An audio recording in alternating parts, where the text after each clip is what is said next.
김민정 자매는 눈물을 흘리며 무릎을 꿇었습니다. 고등학교 2학년 아들은 게임 중독, 중학교 1학년 딸은 학교 폭력 오해로 자해 시도. 매주 교회 나가고 기도했는데 왜 자녀들은 점점 멀어질까요? 떨리는 손으로 펼친 성경, 마태복음 6장 주기도문 앞에서 그녀는 멈췄습니다. 2000년 전 예수님이 가르쳐 주신 이 기도에 자녀 이름을 넣어 기도하기 시작했습니다. 사흘째 되던 날 첫 번째 작은 기적이 시작됐습니다. 혹시 이런 경험 없으신가요? 자녀를 위해 기도는 하는데 막상 무릎 꿇으면 말문이 막히는 순간, 성적 때문에 기도할까, 친구 관계 때문에 기도할까, 진로 때문에 기도할까? 너무 많은 기도 제목들이 머릿속에서 뒤엉켜서 결국 그저 이렇게만 중얼거리게 됩니다. 하나님, 우리 애 좀 축복해 주세요. 그렇게 기도하고 나면 마음이 한없이 무거워집니다. 내가 뭘 기도한 건지, 하나님께서 들으셨는지, 이게 맞는 기도인지 확신이 서지 않습니다. 밤잠이 달아나고 새벽에 눈을 뜨면 또 걱정이 밀려옵니다. 서울 송파구에 사시는 김민정 자매가 있습니다. 42살. 고등학교 2학년인 아들 지훈이와 중학교 1학년인 딸 서연이를 키우는 평범한 어머니였습니다. 교회는 꾸준히 다녔고 새벽 기도도 나갔습니다. 그런데 자녀들은 점점 멀어지는 것 같았습니다. 지훈이는 수능을 90일 앞두고도 밤새 게임만 했습니다. 서연이는 사춘기가 시작되면서 교회 가기를 거부했습니다. 엄마, 나 교회 안 갈래. 친구들이 일요일에 놀자는데 왜 나만 교회 가야 해? 그 말을 들을 때마다 민정 자매의 마음은 쪼개지는 듯 했습니다. 어느 날 새벽 3시, 민정 자매는 거실 소파에 앉아 눈물을 흘리고 있었습니다. 두 손으로 성경책을 꼭 쥐고 입술을 깨물며 기도했습니다. 주여, 저 뭐가 잘못된 건가요? 매주 교회 가고 기도도 하는데 왜 제 아이들은 이 모양인가요? 목이 메인 소리로 한참을 울다가 문득 손에 쥔 성경책을 펼쳤습니다. 마태복음 6장이었습니다. 그리고 한 구절에 눈이 멈췄습니다. 마태복음 6장 9절부터 13절. 주기도문이었습니다. 성경은 이렇게 말합니다. 그러므로 너희는 이렇게 기도하라. 하늘에 계신 우리 아버지여, 이름이 거룩히 여김을 받으시오며 나라가 임하시오며 뜻이 하늘에서 이루어진 것 같이 땅에서도 이루어지이다. 오늘 우리에게 일용할 양식을 주시옵고 우리가 우리에게 죄 지은 자를 사하여 준 것 같이 우리 죄를 사하여 주시옵고 우리를 시험에 들게 하지 마시옵고 다만 악에서 구하시옵소서. 나라와 권세와 영광이 아버지께 영원히 있사옵나이다. 아멘. 민정 자매는 그 순간 숨이 트이는 것을 느꼈습니다. 아, 이거구나. 예수님께서 직접 가르쳐 주신 이 기도가 바로 제가 찾던 답이구나. 이 짧은 기도문 안에 제 아이들을 위해 기도할 모든 것이 다 담겨 있구나. 사랑하는 성도 여러분, 주기도문은 단순히 예배 때 암송하는 의례가 아닙니다. 이것은 예수님께서 친히 가르쳐 주신 가장 완벽한 기도의 틀입니다. 이 기도문 안에는 우리 자녀들의 영혼과 육체, 현재와 미래, 관계와 소명, 모든 것이 다 담겨 있습니다. 민정 자매는 그날부터 일주일 동안 매일 새벽 주기도문으로 자녀들을 위해 기도했습니다. 하늘에 계신 우리 아버지여, 지훈이의 아버지, 서연이의 아버지여. 이렇게 자녀의 이름을 하나하나 넣어가며 기도했습니다. 그리고 작은 변화들이 시작됐습니다. 사흘째 되던 날 아침, 지훈이가 문 앞에 붙은 엄마의 쪽지를 보고 멈칫했습니다. 하나님, 아빠는 내가 1등해야 사랑하시는 게 아니야. 지금 이 모습 그대로 사랑하셔. 그날 저녁 지훈이가 처음으로 물었습니다. 엄마, 하나님이 정말 나 같은 애도 사랑하세요? 민정 자매는 눈물이 핑 돌았습니다. 그래, 지훈아. 하나님은 너를 있는 그대로 사랑하신단다. 여러분도 오늘 밤부터 시작하십시오. 자녀의 이름을 주기도문에 넣어 천천히 기도해 보십시오. 한 구절 한 구절 묵상하며 자녀를 품고 기도하십시오. 지금부터 우리는 함께 이주기도문의 놀라운 비밀을 하나씩 풀어갈 것입니다. 하늘에 계신 우리 아버지여라는 고백이 자녀에게 어떤 정체성을 심어주는지, 이름이 거룩히 여김을 받으시오며라는 기도가 자녀의 삶의 우선순위를 어떻게 세우는지, 나라가 임하시오며가 자녀의 모든 영역에 하나님의 통치를 선포하는 기도임을 깨닫겠습니다. 민정 자매는 석 달 뒤 이렇게 고백했습니다. 목사님, 사실은요, 처음엔 반신반의했어요. 그런데 막상 해보니까 바뀐 건 애들이 아니라 저였어요. 제 기도가 달라지니까 제 마음이 평안해졌어요. 그리고 그 평안이 아이들에게도 전해졌어요. 주님은 놓지 않으십니다. 눈물의 양을 아십니다. 한숨의 무게를 받으십니다. 상한 갈대를 꺾지 않으시고 꺼져가는 심지를 끄지 않으십니다. 오늘 이 자리에서 결단하십시오. 일주일만 이 기도를 붙들어 보십시오. 매일 새벽이나 저녁 한번 주기도문을 자녀 이름 넣어서 소리내어 기도해 보십시오. 함께 기도하겠습니다. 아바, 아버지, 오늘 저희에게 자녀를 위한 기도의 길을 열어주셔서 감사합니다. 주기도문이 살아있는 능력의 기도임을 깨닫게 하소서. 저희 자녀들의 이름을 이 기도 안에 담아 주님께 올려드립니다. 혹시 여러분의 자녀가 하나님을 어떤 분으로 알고 있는지 생각해 보셨습니까? 어떤 아이들은 하나님을 무서운 심판자로 압니다. 실수하면 벌 주시는 분, 잘못하면 화내시는 분. 또 어떤 아이들은 하나님을 멀리 계신 왕으로만 압니다. 높고 먼 곳에 계셔서 나 같은 작은 사람에게는 관심도 없으실 거라고 생각합니다. 김민정 자매의 아들 지훈이가 그랬습니다. 중학교 때부터 지훈이는 이렇게 생각했습니다. 하나님은 착한 애들만 사랑하시겠지. 나처럼 성적도 안 나오고 매일 게임만 하는 애는 관심도 없으실 거야.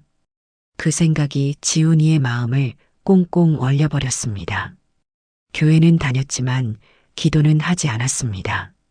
어차피 들어주시지도 않을 텐데 뭐하러 기도하냐고 생각했습니다. 민정 자매는 그걸 몰랐습니다. 아이가 하나님을 어떻게 생각하는지, 마음속에 어떤 두려움을 품고 있는지 알지 못했습니다. 그저 교회만 데리고 가면 되는 줄 알았습니다. 말씀을 봉독합니다. 마가복음 14장 36절. 예수님께서 기도하실 때 이렇게 부르셨습니다. 아바, 아버지여, 아버지께는 모든 것이 가능하오니. 아바. 이 단어는 아람어로 아빠라는 뜻입니다. 어린아이가 아버지를 부를 때 쓰는 가장 친밀한 호칭입니다. 예수님께서 하나님을 아바라고 부르셨습니다. 무서운 재판장이 아니라 사랑하는 아빠로 부르셨습니다. 그리고 우리에게도 그렇게 부르라고 가르쳐 주셨습니다. 하늘에 계신 우리 아버지여. 이것이 주기도문의 첫 문장입니다. 핵심은 이것입니다. 자녀가 하나님을 어떤 분으로 아느냐, 그것이 신앙의 전부를 결정합니다. 하나님을 심판자로만 알면 두려움만 생깁니다. 하나님을 멀리 계신 분으로만 알면 기도가 끊어집니다. 그러나 하나님을 아버지로 알면 모든 것이 달라집니다. 아버지는 자식을 사랑합니다. 자식이 잘나서 사랑하는 게 아닙니다. 자식이기 때문에 사랑합니다. 시편 103편 13절 말씀입니다. 아버지가 자식을 긍휼히 여김같이 여호와께서 자기를 경외하는 자를 긍휼히 여기시나니. 하나님은 우리를 자식으로 보십니다. 그 눈으로 우리 자녀들도 보십니다. 민정 자매는 그날 새벽 이렇게 기도하기 시작했습니다. 하늘에 계신 우리 아버지, 지훈이의 아버지여. 지훈이가 하나님을 무서운 분이 아니라 사랑의 아빠로 만나게 하소서. 지훈이가 성적으로 평가받는 게 아니라 하나님의 자녀라는 정체성으로 자기 자신을 보게 하소서. 사흘째 되던 날 아침이었습니다. 민정 자매는 지훈이 방문 앞에 작은 쪽지를 붙였습니다. 지훈아, 하나님, 아빠는 내가 1등해야 사랑하시는 게 아니야. 지금 이 모습 그대로 너를 사랑하셔. 내가 몇 점을 받든 어떤 대학을 가든 하나님은 너를 지훈이로 사랑하신단다. 지훈이는 그 쪽지를 보고 멈칫했습니다. 손이 떨렸습니다. 가슴이 뜨거워졌습니다. 쪽지를 떼어 주머니에 넣고 학교에 갔습니다. 하루 종일 그 쪽지가 신경 쓰였습니다. 쉬는 시간마다 주머니에 손을 넣어 만져보았습니다. 저녁에 집에 돌아온 지훈이가 민정 자매에게 물었습니다. 엄마, 하나님이 정말 나 같은 애도 사랑하세요. 목소리가 떨렸습니다. 눈가에 물기가 맺혔습니다. 민정 자매는 지훈이를 꼭 안아주었습니다. 그래, 지훈아. 하나님은 너를 있는 그대로 사랑하신단다. 내가 게임을 하든 공부를 하든 하나님은 너를 자식으로 사랑하신단다. 그 사랑이 너를 변화시킬 거야. 그날 밤 지훈이는 처음으로 기도했습니다. 하나님 아빠. 어색했습니다. 그렇게 불러본 적이 없었으니까요. 하나님 아빠, 저 지훈이에요. 엄마가 아빠는 저를 사랑하신대요. 정말이에요. 그럼 저도 아빠를 사랑하고 싶어요. 여러분, 이것이 시작입니다. 자녀가 하나님을 아버지로 부를 때 관계가 회복됩니다. 두려움이 사랑으로 바뀝니다. 의무가 기쁨으로 바뀝니다. 부산 해운대에 사시는 한 집사님도 비슷한 경험을 하셨습니다. 중학교 2학년 딸이 있었는데 사춘기가 시작되면서 교회를 거부했습니다. 그 집사님은 억지로 데리고 가지 않고 이 기도를 시작했습니다. 하늘에 계신 우리 아버지, 서연이의 아버지여. 2주일이 지났을 때였습니다. 딸이 먼저 이렇게 말했습니다. 엄마 있잖아. 하나님이 정말 우리 아빠 같은 분이면 나도 만나고 싶어. 그 집사님은 눈물이 쏟아졌습니다. 그래, 서연아. 하나님은 내 진짜 아빠보다 더 좋으신 아빠시단다. 오늘 여러분도 이 기도를 시작하십시오. 자녀 이름을 넣어 이렇게 기도하십시오. 하늘에 계신 우리 아버지, 제 자녀의 이름의 아버지여. 제 자녀가 하나님을 멀리 계신 분이 아니라 가까이 계신 아빠로 만나게 하소서. 이 기도를 일주일만 붙들어 보십시오. 매일 새벽이나 저녁 한번 자녀 이름을 넣어 아버지라고 부르십시오. 그리고 자녀에게도 가르쳐 주십시오. 하나님을 아버지라고 불러도 된다고, 아빠라고 불러도 된다고 말해 주십시오. 함께 기도하겠습니다. 아바, 아버지, 오늘 저희 자녀들에게 아버지를 아버지로 알게 하소서. 무서운 분이 아니라 사랑의 아빠로 만나게 하소서. 저희 자녀들이 하나님의 자녀라는 정체성을 회복하게 하소서. 주기도문의 두 번째 구절입니다. 이름이 거룩히 여김을 받으시오며. 이 한 문장이 우리 자녀들의 삶에 무엇을 세우는지 함께 보겠습니다. 세상은 우리 자녀들에게 수많은 것을 최우선으로 두라고 말합니다. 성적이 최고야. 좋은 대학이 전부야. 돈을 많이 벌어야 해. 외모가 중요해. SNS 좋아요가 많아야 해. 이런 목소리들이 자녀들의 귀를 붙잡습니다. 김민정 자매의 아들 지훈이도 그 소용돌이 안에 있었습니다. 고등학교 2학년. 수능이 90일 남았는데 성적은 계속 떨어졌습니다. 밤새 게임만 했습니다. 왜 게임을 그렇게 했을까요? 게임 속에서만 영웅이 될 수 있었기 때문입니다. 현실에서는 성적도 안 나오고 친구들에게 인정도 못 받는데 게임 속에서는 1등도 하고 박수도 받았습니다. 민정 자매는 그 모습이 안타까웠습니다.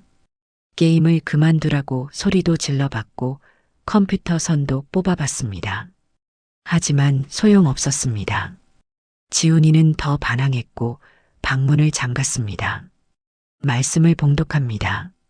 마태복음 6장 33절. 먼저 그의 나라와 그의 의를 구하라, 그리하면 이 모든 것을 너희에게 더하시리라. 먼저 구하라. 최우선 순위를 바로 세우라는 말씀입니다. 하나님의 나라와 의를 첫 번째로 두면 나머지는 하나님께서 더하신다는 약속입니다. 또 잠언 9장 10절 말씀입니다. 여호와를 경외하는 것이 지혜의 근본이요. 경외. 이 단어가 중요합니다. 경외는 단순한 두려움이 아닙니다. 사랑으로 인한 존경입니다. 하나님이 너무 크시고 거룩하신 분임을 알기에 그분을 기쁘시게 하고 싶은 마음입니다. 핵심은 이것입니다. 자녀의 인생에서 무엇이 가장 중요한가? 이름이 거룩히 여김을 받으시오며 이 기도는 선포합니다. 내 자녀 인생에서 가장 중요한 것은 하나님의 이름이 빛나는 것입니다. 성적도 중요하고 진로도 중요하지만 그보다 더 중요한 것은 하나님의 이름이 거룩히 여김받는 삶을 사는 것입니다. 민정 자매는 다섯째 날 새벽에 이렇게 기도했습니다. 하나님, 지훈이가 게임 속 가짜 영웅이 아니라 하나님의 이름을 빛낼 진짜 영웅이 되게 하소서. 지훈이가 친구들의 인정이 아니라 하나님의 인정을 갈망하게 하소서. 지훈이의 모든 선택에서 이것이 하나님을 기쁘시게 하는가를 먼저 물을 수 있게 하소서. 그 기도를 시작하고 사흘이 지났을 때였습니다. 지훈이가 게임을 하다가 갑자기 멈췄습니다. 손이 마우스 위에서 떨렸습니다. 이상한 느낌이 들었습니다. 마음이 불편했습니다. 왜 그랬을까요? 엄마가 새벽마다 기도하는 소리가 귀에 맴돌았기 때문입니다. 하나님의 이름이 거룩히 여김받게 하소서. 지훈이는 게임을 끄고 방에서 나왔습니다. 거실에 앉아 있는 엄마에게 다가갔습니다. 목소리가 작았습니다.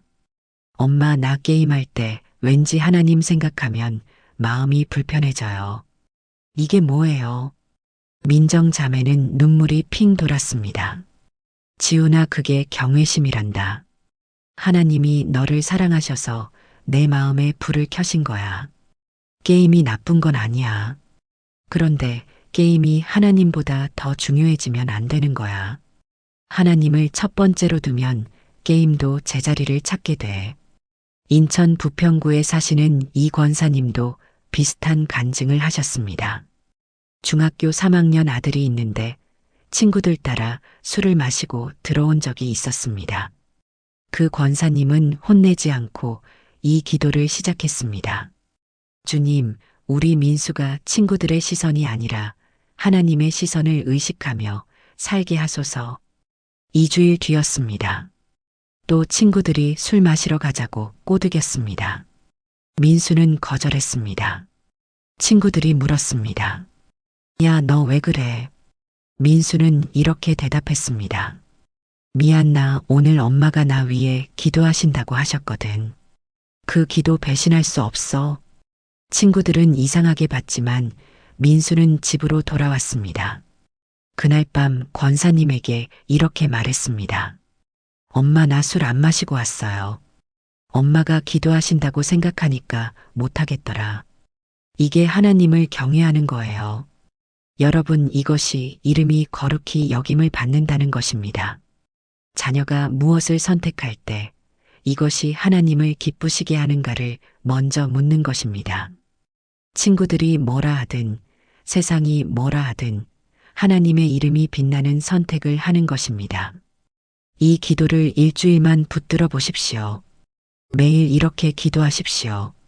하나님, 제 자녀 이름이 세상의 기준이 아닌 하나님의 기준으로 살아가게 하소서. 제 자녀 이름이 어떤 상황에서도 하나님의 이름이 거룩히 여김받는 선택을 하게 하소서. 그리고 자녀에게도 가르쳐 주십시오. 내가 무엇을 선택하든 이것 하나만 물어봐. 이 선택이 하나님을 기쁘시게 할까? 이 말이 하나님을 영광스럽게 할까? 이 행동이 하나님의 이름을 빛낼까? 그렇게 가르쳐 주십시오. 작은 것부터 시작하십시오. 아침에 일어나는 것, 학교 가는 것, 친구와 대화하는 것, 숙제하는 것, 잠자리에 드는 것. 모든 일상에서 하나님의 이름이 거룩히 여김받도록 살라고 가르쳐 주십시오. 함께 기도하겠습니다. 주님, 저희 자녀들이 세상의 기준이 아닌 하나님의 기준으로 살게 하소서. 저희 자녀들의 입술에서 하나님을 영광 돌리는 고백이 흘러나오게 하소서. 저희 자녀들이 하나님을 경외하며 지혜롭게 살게 하소서. 주기도문의 세 번째 구절입니다. 나라가 임하시오며. 이 짧은 문장이 우리 자녀들의 삶에 어떤 변화를 가져오는지 함께 보겠습니다.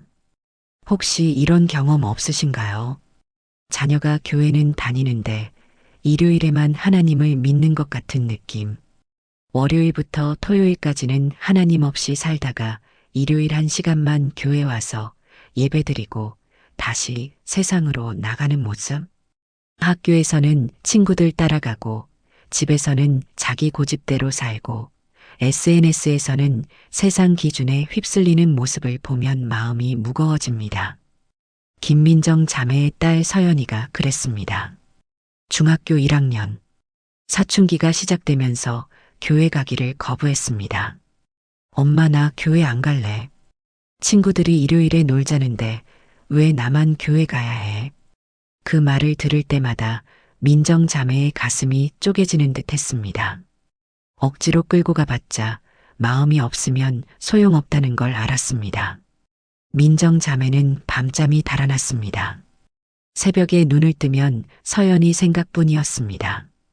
이 아이가 하나님을 완전히 떠나는 건 아닐까?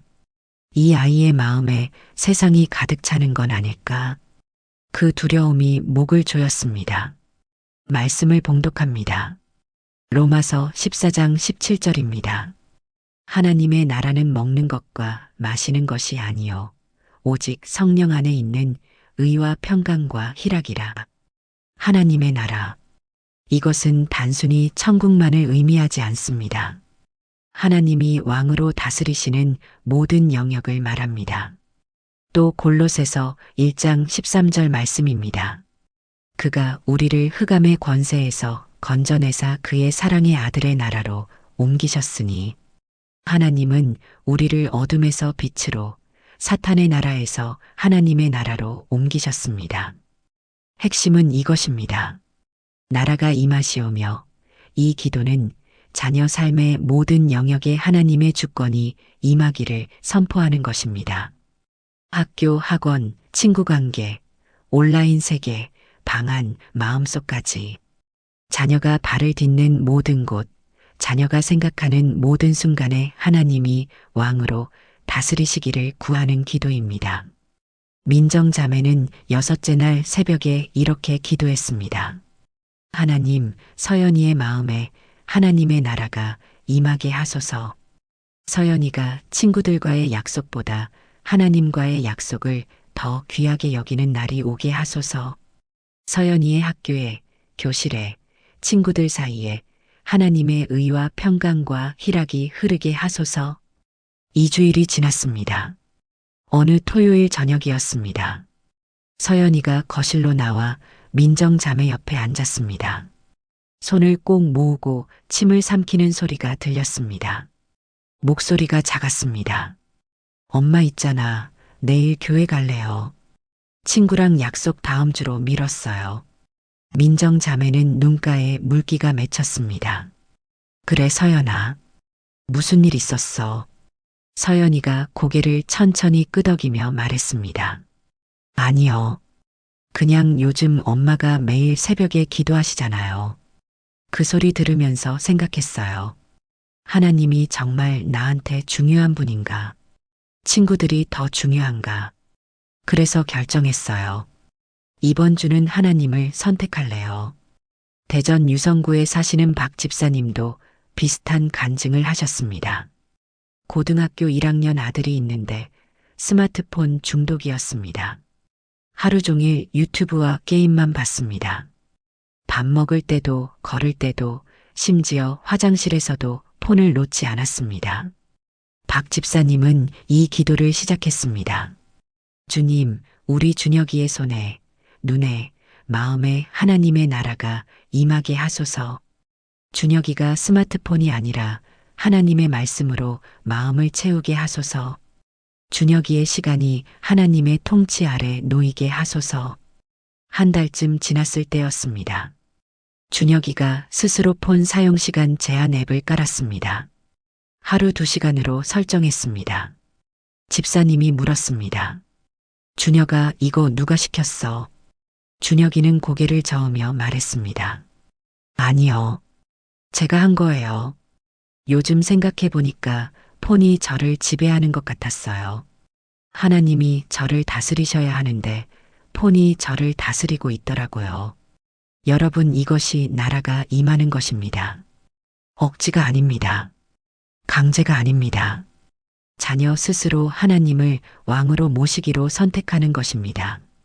친구들의 압력보다, 세상의 유혹보다, 자기 욕심보다 하나님의 뜻을 먼저 구하는 것입니다.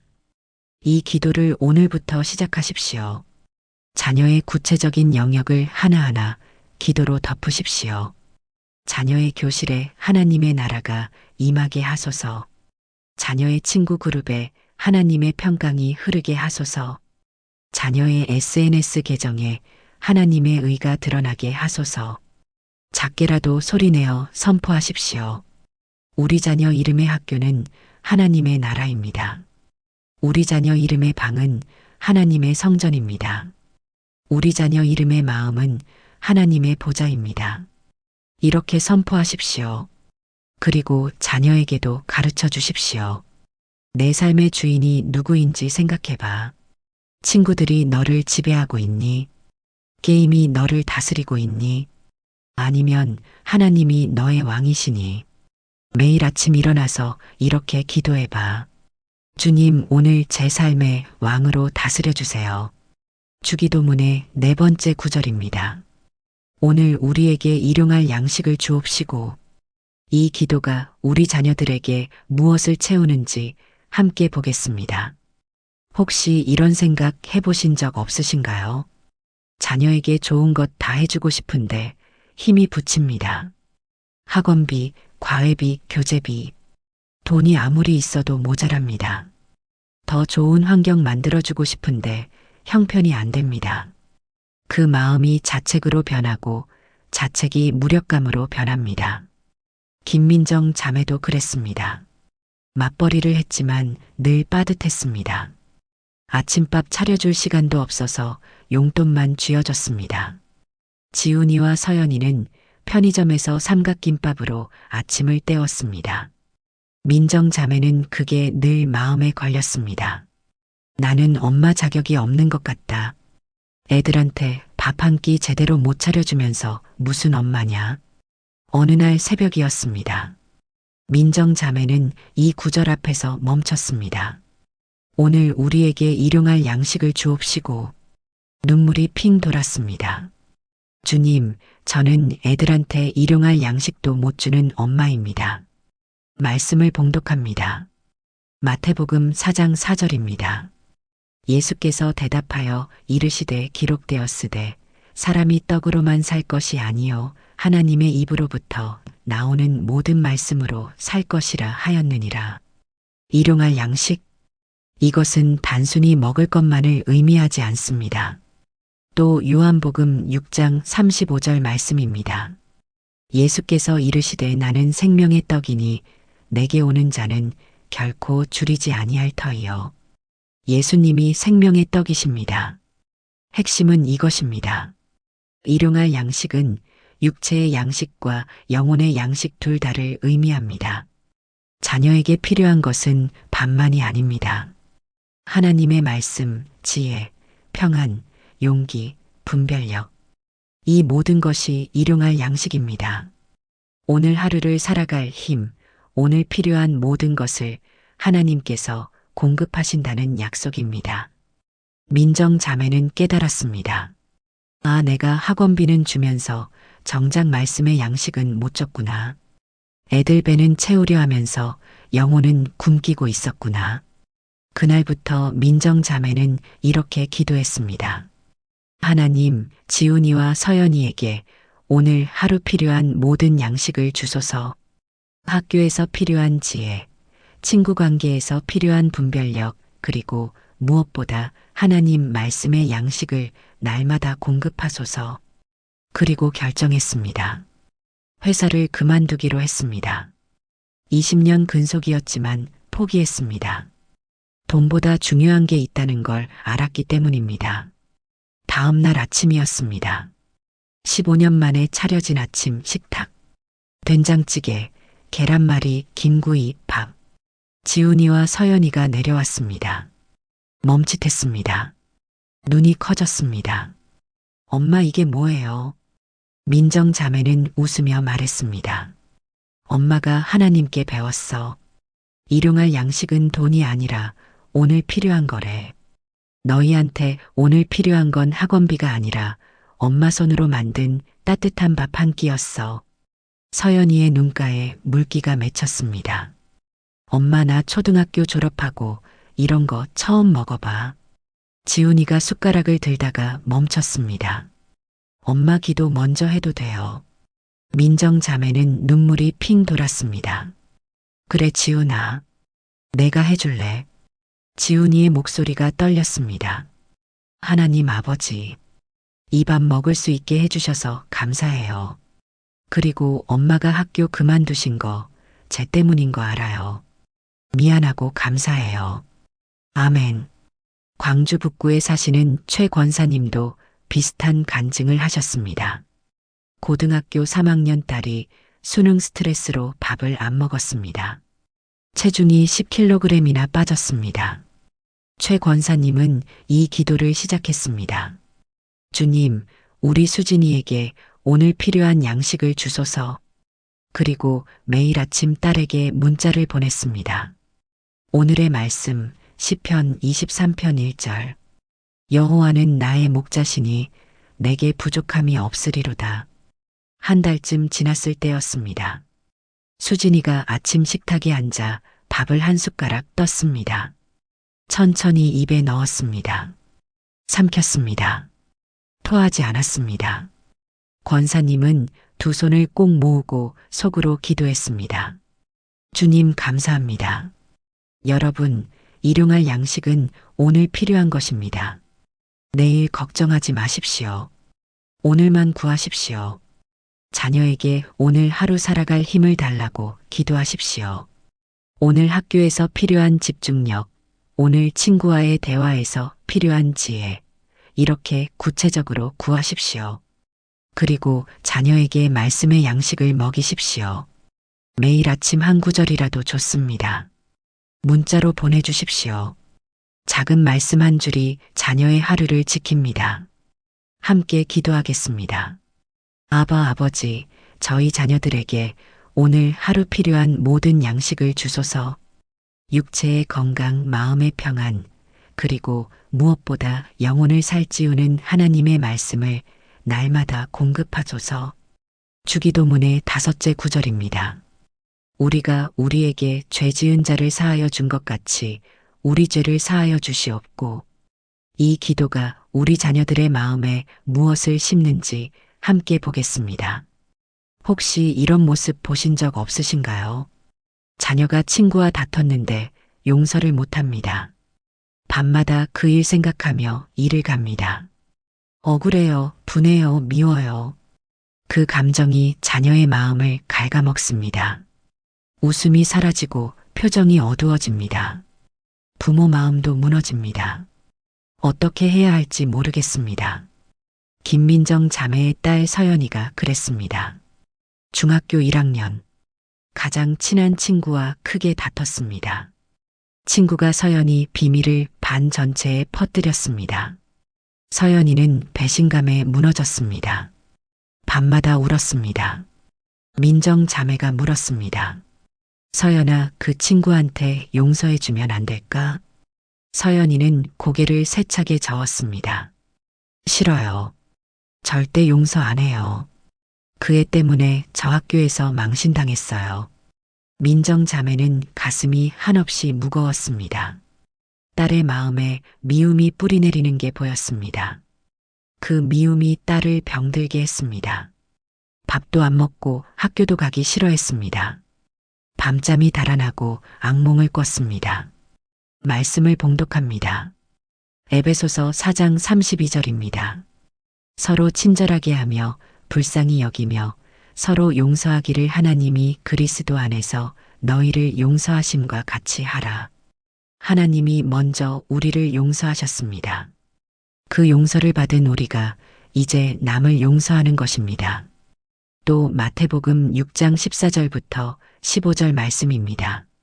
너희가 사람의 잘못을 용서하면 너희 하늘 아버지께서도 너희 잘못을 용서하시려니와 너희가 사람의 잘못을 용서하지 아니하면 너희 아버지께서도 너희 잘못을 용서하지 아니하시리라. 용서는 선택이 아닙니다. 명령입니다. 핵심은 이것입니다. 이 기도는 두 가지를 담고 있습니다. 첫째, 자녀가 지은 죄를 하나님께서 용서해 주시기를 구하는 것입니다. 둘째, 자녀가 다른 사람을 용서할 수 있는 능력을 달라는 것입니다. 용서받는 것과 용서하는 것, 이 둘은 하나입니다. 민정 자매는 2주일 동안 이렇게 기도했습니다. 하나님, 서연이의 마음에 용서의 은혜를 부어주소서. 서연이가 지은 모든 죄를 예수님의 십자가 보혈로 씻어주시고 서연이도 친구를 용서할 수 있는 그 능력을 주소서.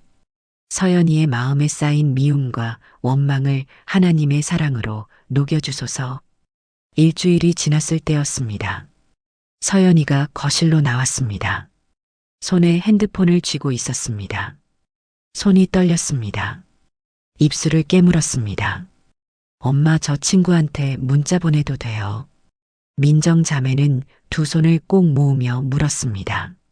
무슨 문자? 서연이의 목소리가 작았습니다. 미안하다고요. 나도 잘못한 게 있었다고요. 다시 친구하자고요. 민정 자매는 눈가에 물기가 맺혔습니다. 서연아, 정말. 서연이가 고개를 천천히 끄덕였습니다. 엄마가 매일 새벽에 기도하시는 거 다 들었어요. 서연이를 용서하게 하소서. 그 기도 들으면서 생각했어요. 나도 하나님께 용서받은 사람인데 내가 왜 친구는 못 용서하지? 그래서 용서하기로 했어요. 서연이는 문자를 보냈습니다. 미안해. 나도 잘못한 게 있었어. 우리 다시 친구하자. 10분쯤 지났을 때 답장이 왔습니다. 서연아, 나야말로 미안해. 나도 내 용서 빌고 싶었어. 고마워. 부산 해운대에 사시는 강 집사님도 비슷한 간증을 하셨습니다. 고등학교 2학년 아들이 있는데 선생님과 크게 충돌했습니다. 아들이 억울해했습니다. 선생님이 먼저 잘못하셨는데 왜 저만 혼나야 하냐고 분노했습니다. 강 집사님은 이 기도를 시작했습니다. 주님, 우리 현우가 용서할 수 있게 하소서. 한 달쯤 지났을 때였습니다. 현우가 먼저 선생님께 찾아갔습니다. 선생님, 죄송합니다. 제가 무례했습니다. 선생님도 눈물을 흘리며 말했습니다. 아니다, 현우야. 선생님도 너한테 미안하다. 두 사람은 화해했습니다. 여러분, 용서는 인간의 힘으로는 불가능합니다. 오직 하나님의 은혜로만 가능합니다. 자녀가 누군가를 용서하지 못하고 있다면 이 기도를 시작하십시오. 하나님, 제 자녀 이름의 모든 죄를 예수님의 보혈로 씻어주소서. 제 자녀 이름이 죄를 숨기지 않고 하나님 앞에 정직하게 고백하게 하소서. 그리고 제 자녀 이름이 자신을 아프게 한 사람들을 용서할 수 있는 능력을 주소서. 제 자녀 이름의 마음에 미움 대신 사랑이, 원망 대신 감사가 흐르게 하소서. 이렇게 기도하십시오. 자녀에게도 가르쳐 주십시오. 내가 용서받았으니 너도 용서해야 한다고. 용서는 상대방을 위한 게 아니라 너를 위한 거라고. 미움을 품고 있으면 내가 병든다고, 용서하면 내 마음이 자유로워진다고 말해 주십시오. 함께 기도하겠습니다. 아바 아버지, 저희 자녀들의 모든 죄를 예수님의 보혈로 씻어주소서. 저희 자녀들이 죄를 숨기지 않고 정직하게 고백하게 하소서. 그리고 저희 자녀들이 자신을 아프게 한 사람들을 용서할 수 있는 능력을 주소서. 저희 자녀들의 마음에 미움 대신 사랑이 흐르게 하소서. 주기도문의 6째 구절입니다. 우리를 시험에 들게 하지 마시옵고, 이 기도가 우리 자녀들을 어떻게 보호하는지 함께 보겠습니다. 혹시 이런 두려움 없으신가요? 우리 아이가 나쁜 길로 빠지면 어떡하지? 잘못된 친구 만나면 어떡하지? 술, 담배, 게임, 음란물. 세상에는 우리 자녀를 무너뜨릴 유혹이 너무 많습니다. 부모가 아무리 지켜봐도 한계가 있습니다. 학교에서, 학원에서, 친구들과 있을 때, 그때는 부모가 없습니다. 김민정 자매의 아들 지훈이도 위험한 순간이 있었습니다. 고등학교 2학년. 어느 날 밤 10시였습니다. 친구들이 전화를 걸어왔습니다. 야, 지훈아, 우리 지금 PC방에서 술 마시는데 너도 올래? 지훈이는 망설였습니다. 가고 싶었습니다. 친구들이 자꾸 재촉했습니다. 빨리 와. 재미있어. 지훈이는 방문을 열고 나가려고 했습니다. 그런데 거실에서 민정자매가 무릎 꿇고 기도하는 모습이 보였습니다. 목소리가 들렸습니다. 주님, 지금 이 시간 지훈이를 시험에 들지 않게 하소서. 지훈이가 가야 할 곳과 가지 말아야 할 곳을 분별하게 하소서. 지훈이의 발이 멈췄습니다. 가슴이 뛰었습니다. 손에 쥔 핸드폰이 떨렸습니다. 친구들은 계속 전화를 걸었습니다. 야, 왜 안 와? 지훈이는 깊게 숨을 들이쉬었습니다. 그리고 친구들에게 문자를 보냈습니다. 미안, 나 오늘 엄마가 기도하신다고 하셨거든. 그 기도 배신할 수 없어. 너희끼리 재미있게 놀아. 말씀을 봉독합니다. 고린도전서 10장 13절입니다. 사람이 감당할 시험 밖에는 너희가 당한 것이 없나니 오직 하나님은 미쁘사 너희가 감당하지 못할 시험 당함을 허락하지 아니하시고 시험 당할 즈음에 또한 피할 길을 내사 너희로 능히 감당하게 하시느니라. 하나님은 피할 길을 내십니다. 또 마태복음 26장 41절 말씀입니다. 시험에 들지 않게 깨어 있어 기도하라. 마음에는 원이로되 육신이 약하도다. 예수님께서도 제자들에게 시험에 들지 않도록 기도하라고 하셨습니다. 핵심은 이것입니다. 시험은 죄로 이끄는 유혹입니다. 넘어질 수 있는 위험한 상황입니다. 우리를 시험에 들게 하지 마시옵고, 이 기도는 자녀가 그런 위험한 상황에 노출되지 않도록 미리 막아달라는 것입니다. 예방의 기도입니다. 보호의 울타리를 쳐달라는 강구입니다. 민정자매는 그날 밤 더 간절히 기도했습니다. 하나님, 지훈이를 시험에 들게 하지 마소서. 지훈이가 유혹의 순간에 하나님을 기억하고 피할 길을 발견하게 하소서. 지훈이에게 잘못된 것을 거절할 용기와 옳은 것을 선택할 지혜를 주소서. 다음 날 아침이었습니다. 지훈이가 식탁에 앉았습니다. 민정 자매가 물었습니다. 지훈아, 어젯밤 친구들한테서 전화 온 거 봤어. 지훈이는 고개를 천천히 끄덕였습니다. 네. 술 마시러 가자고 했는데 안 갔어요. 엄마가 기도하시는 거 봤거든요. 저를 위해 무릎 꿇고 계신 엄마를 생각하니까 못 가겠더라고요. 민정 자매는 눈물이 핑 돌았습니다. 지훈아, 고마워. 옳은 선택해줘서. 지훈이가 말했습니다. 엄마, 그게 신기한 게요. 거절하고 나니까 마음이 되게 시원했어요. 죄책감 같은 게 없으니까요. 이게 하나님이 피할 길을 내주신 거죠. 인천 부평구에 사시는 이 권사님도 비슷한 간증을 하셨습니다. 중학교 3학년 아들이 있는데 친구들이 담배를 권했습니다. 한 번만 피워봐. 아무도 모르게. 아들은 고민했습니다. 권사님은 이 기도를 시작했습니다. 주님, 우리 민수를 시험에 들게 하지 마소서. 2주일 뒤였습니다. 또 친구들이 담배를 권했습니다. 민수는 이렇게 말했습니다. 미안, 나는 안 할래. 우리 엄마가 나 위해 매일 기도하시거든. 나 그 기도 무시할 수 없어. 친구들은 비웃었지만 민수는 흔들리지 않았습니다. 그날 밤 민수는 권사님에게 말했습니다. 엄마, 나 오늘 담배 안 피웠어요. 엄마 기도 생각하니까 못하겠더라고요. 여러분, 이것이 시험에 들지 않게 하는 기도의 능력입니다. 부모가 미리 기도로 자녀를 덮으면 하나님께서 그 자녀를 위험한 순간에 지켜주십니다. 자녀의 마음에 경고음을 울려주십니다. 이건 아니야. 이건 위험해. 엄마 아빠가 기도하셨어. 이렇게 속삭여 주십니다. 이 기도를 오늘부터 시작하십시오. 자녀의 하루 일과를 따라가며 구체적으로 기도하십시오. 아침에 학교 갈 때, 친구들 만날 때, 학원 갈 때, 집에 돌아올 때, 각 시간마다 시험에 들지 않게 해달라고 기도하십시오. 특히 위험한 시간대가 있습니다. 밤 10시 이후, 자녀가 혼자 스마트폰을 볼 때입니다. 그때 가장 많은 유혹이 옵니다. 그 시간을 기도로 덮으십시오. 주님, 우리 자녀 이름을 지금 이 시간 시험에 들게 하지 마소서. 이렇게 기도하십시오. 그리고 자녀에게도 가르쳐 주십시오. 유혹이 올 때 즉시 기도하라고.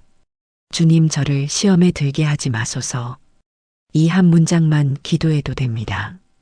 그 짧은 기도가 자녀를 지킵니다. 함께 기도하겠습니다. 주님, 저희 자녀들을 시험에 들게 하지 마소서. 저희 자녀들이 유혹의 순간에 하나님을 기억하고 피할 길을 발견하게 하소서. 저희 자녀들에게 잘못된 것을 거절할 용기와 옳은 것을 선택할 지혜를 주소서.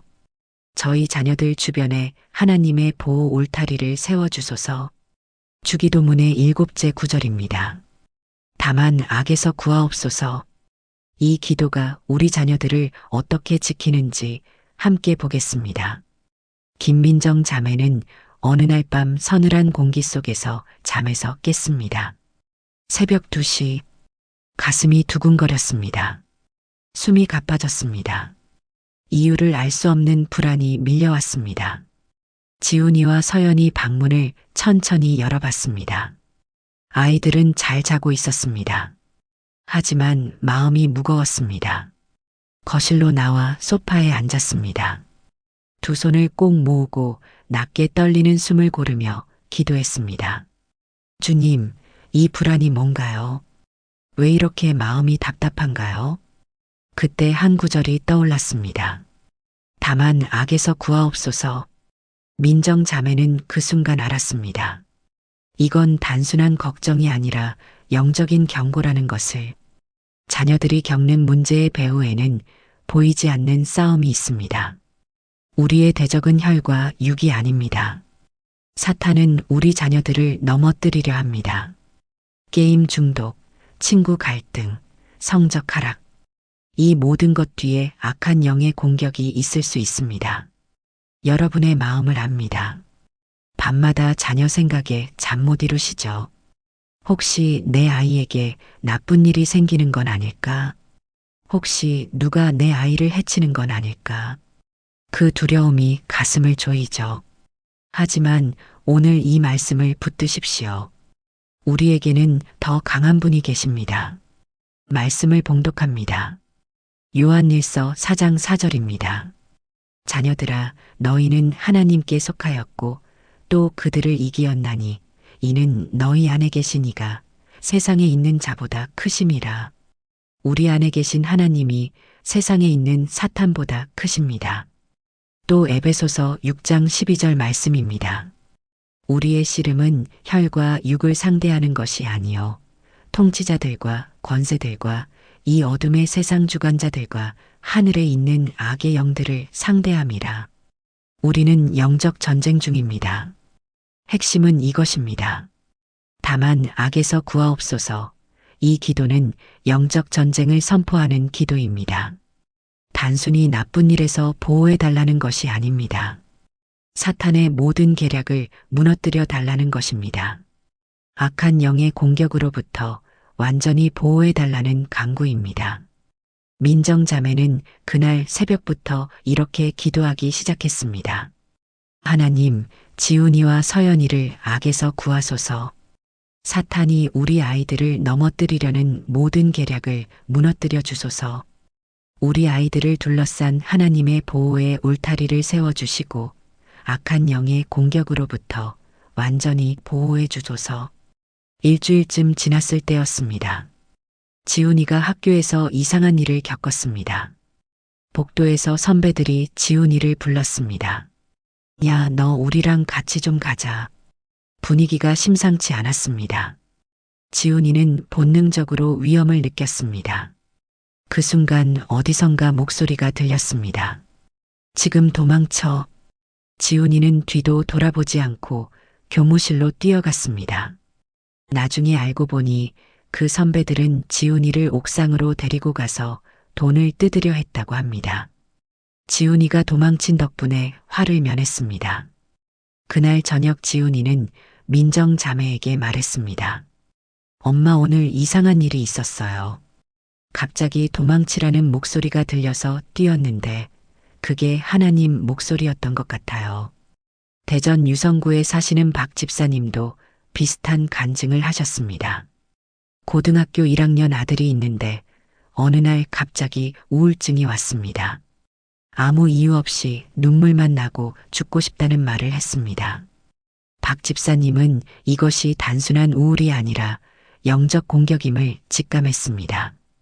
박 집사님은 이 기도를 시작했습니다. 주님, 우리 준혁이를 악에서 구하소서. 준혁이 마음에 침투한 어둠의 영을 쫓아내소서. 그리고 교회 중보기도팀에 기도를 요청했습니다. 일주일 동안 여러 성도들이 준혁이를 위해 기도했습니다. 놀랍게도 열흘째 되던 날 준혁이가 먼저 말했습니다. 아빠, 저 오늘 되게 마음이 가벼워요. 어제까지만 해도 가슴이 답답했는데 오늘은 숨이 트이는 것 같아요. 박 집사님은 눈가에 물기가 맺혔습니다. 아들아, 하나님이 너를 악에서 건져내셨단다.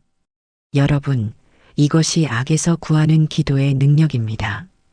우리 자녀들이 겪는 모든 어려움을 단순히 환경 탓으로만 돌리지 마십시오. 그 뒤에 영적인 싸움이 있을 수 있습니다. 그때 우리가 할 수 있는 가장 강력한 무기는 기도입니다. 이 기도를 오늘부터 시작하십시오. 매일 아침 자녀 이름을 부르며 선포하십시오. 주님, 오늘 우리 자녀 이름을 악에서 구하소서. 사탄의 모든 공격을 물리쳐 주시고 우리 자녀 이름 주변에 하나님의 천사들을 보내어 지켜주소서. 혼자 기도하기 어려우면 교회 기도팀과 함께 하십시오. 중보기도의 능력은 강력합니다. 여러 사람이 함께 한마음으로 기도할 때 악한 영은 무너집니다. 그리고 자녀에게도 가르쳐 주십시오. 내가 겪는 어려움 뒤에 영적 싸움이 있을 수 있다고. 그럴 때 즉시 예수님 이름을 부르라고. 예수님 이름 앞에서 모든 악한 영은 무릎 꿇습니다. 함께 기도하겠습니다. 주님, 저희 자녀들을 악에서 구하소서. 저희 자녀들을 해하려는 모든 악한 세력을 물리쳐 주시고 저희 자녀들 주변에 하나님의 천사들을 보내어 지켜주소서. 주기도문의 마지막 구절입니다. 나라와 권세와 영광이 아버지께 영원히 있사옵나이다. 이 고백이 우리 자녀들의 인생에 어떤 의미인지 함께 보겠습니다. 김민정 자매는 3개월이 지난 어느 날 아침 거실 소파에 앉아 있었습니다. 손에는 노트가 있었습니다. 지난 석 달간의 기도 제목과 응답들이 빼곡히 적혀 있었습니다. 천천히 읽어내려가며 눈가에 물기가 맺혔습니다. 지훈이가 게임을 줄인 날, 서연이가 교회에 다시 나온 날, 가족이 함께 기도한 날. 하나하나가 기적이었습니다. 그런데 문득 마음 한구석이 무거워졌습니다. 혹시 내가 자랑하고 싶은 마음이 생기는 건 아닐까? 우리 애들이 이렇게 달라졌어요. 이렇게 말하고 싶은 욕심이 스멀스멀 올라왔습니다. 민정 자매는 두 손을 꼭 모으고 고개를 천천히 끄덕이며 기도했습니다. 주님, 이 모든 영광을 제가 가로채려는 건 아닌지 두렵습니다. 바로 그때 주기도문의 마지막 구절이 떠올랐습니다. 나라와 권세와 영광이 아버지께 영원히 있사옵나이다. 민정 자매는 그 순간 알았습니다. 이 모든 변화가 내 기도의 능력이 아니라 하나님의 은혜였다는 것을, 내가 한 게 아니라 하나님이 하신 것을, 아이들의 모든 성공과 성취가 결국 하나님께 영광 돌리기 위한 것임을. 말씀을 봉독합니다. 로마서 11장 36절입니다. 이는 만물이 주에게서 나오고 주로 말미암고 주에게로 돌아감이라. 그에게 영광이 세세에 있을지어다. 아멘. 모든 것이 하나님에게서 왔고 하나님으로 말미암고 하나님께로 돌아갑니다. 또 고린도전서 10장 31절 말씀입니다. 그런즉 너희가 먹든지 마시든지 무엇을 하든지 다 하나님의 영광을 위하여 하라. 우리 자녀들의 모든 행동이 하나님의 영광을 위한 것이어야 합니다. 핵심은 이것입니다. 나라와 권세와 영광이 아버지께 영원히 있사옵나이다. 이 고백은 기도의 마무리이자 최종 목적입니다. 자녀의 모든 것을 하나님께 드리는 헌신의 고백입니다. 자녀의 성공도 실패도 모두 하나님의 계획 안에 있음을 인정하는 것입니다. 자녀가 이룬 모든 성취의 영광을 오직 하나님께 돌리는 선포입니다. 민정 자매는 그날부터 이렇게 기도했습니다. 하나님, 지훈이와 서연이의 삶이 오직 하나님께 영광 돌리는 삶이 되게 하소서. 우리 아이들의 성공도 실패도 모두 하나님의 계획 안에 있음을 고백합니다. 우리 아이들이 자기 영광을 구하지 않고 오직 하나님의 영광만을 구하는 그런 사람으로 자라게 하소서. 한 달쯤 지났을 때였습니다. 지훈이가 모의고사에서 1등급이 나왔습니다. 친구들이 축하해줬습니다. 야, 지훈아, 너 어떻게 공부했어? 비법 좀 알려줘. 지훈이는 잠시 침묵했습니다. 그리고 입을 열었습니다. 솔직히 말하면 내가 잘해서가 아니야. 우리 엄마가 석 달 동안 매일 새벽에 나 위해 기도하셨거든. 하나님이 도와주신 거야. 친구들은 어색하게 웃었습니다. 야, 너 종교 들어갔냐? 지훈이는 고개를 천천히 끄덕였습니다. 응, 그런 것 같아. 나 요즘 하나님 믿어. 그리고 깨달았어. 내가 공부 잘하는 이유가 나 자랑하려는 게 아니라 하나님 자랑하려는 거래. 부산 해운대에 사시는 강 집사님도 비슷한 간증을 하셨습니다. 고등학교 3학년 딸이 있는데 미술대회에서 대상을 받았습니다. 시상식 날 딸이 소감을 말했습니다. 이 상을 제 부모님과 하나님께 드립니다. 제가 그림을 그릴 수 있는 재능을 주신 분은 하나님이시고 저를 위해 기도해 주신 분은 부모님이십니다. 영광을 하나님께 돌립니다. 강 집사님은 객석에서 눈물을 흘렸습니다. 딸이 자기 실력을 자랑하지 않고 하나님을 높이는 모습이 너무 아름다웠습니다. 시상식 후 딸이 말했습니다. 엄마, 이제 알았어요. 내가 상 받는 이유가 나를 유명하게 만들려는 게 아니라 하나님을 알리려는 거예요. 여러분, 이것이 나라와 권세와 영광을 하나님께 돌리는 삶입니다. 자녀가 성공했을 때 교만하지 않습니다. 하나님이 하셨다고 고백합니다. 자녀가 실패했을 때 절망하지 않습니다. 이것도 하나님의 계획 안에 있다고 믿습니다. 이 기도를 오늘부터 시작하십시오. 자녀의 모든 성취를 하나님께 돌리십시오. 자녀가 좋은 성적을 받았을 때 이렇게 말하십시오. 이건 내가 잘해서가 아니라 하나님이 도우셔서야. 자녀가 상을 받았을 때 이렇게 가르치십시오. 이 영광은 내 것이 아니라 하나님 것이란다. 반대로 자녀가 실패했을 때도 이렇게 말하십시오. 이것도 하나님의 계획 안에 있어. 하나님은 이 실패를 통해 너를 더 크게 키우실 거야. 모든 것의 주권이 하나님께 있다고 가르치십시오. 그리고 자녀에게 이 마지막 구절을 암송하게 하십시오. 나라와 권세와 영광이 아버지께 영원히 있사옵나이다. 매일 밤 자기 전에 이 고백을 하게 하십시오. 오늘 내가 이룬 모든 것이 하나님의 영광을 위한 것이라고 선포하게 하십시오. 함께 기도하겠습니다. 주님, 저희 자녀들의 삶이 오직 하나님께 영광 돌리는 삶이 되게 하소서. 저희 자녀들의 성공도 실패도 모두 하나님의 계획 안에 있음을 고백합니다. 저희 자녀들이 자기 영광이 아닌 하나님의 영광만을 구하는 사람으로 자라게 하소서.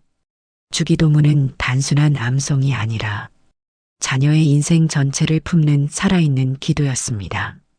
하늘에 계신 아버지를 부르는 그 첫 고백부터 영광을 돌리는 마지막 선포까지 이 기도는 부모의 간절함을 하나님의 완전하심과 연결하는 달이었습니다.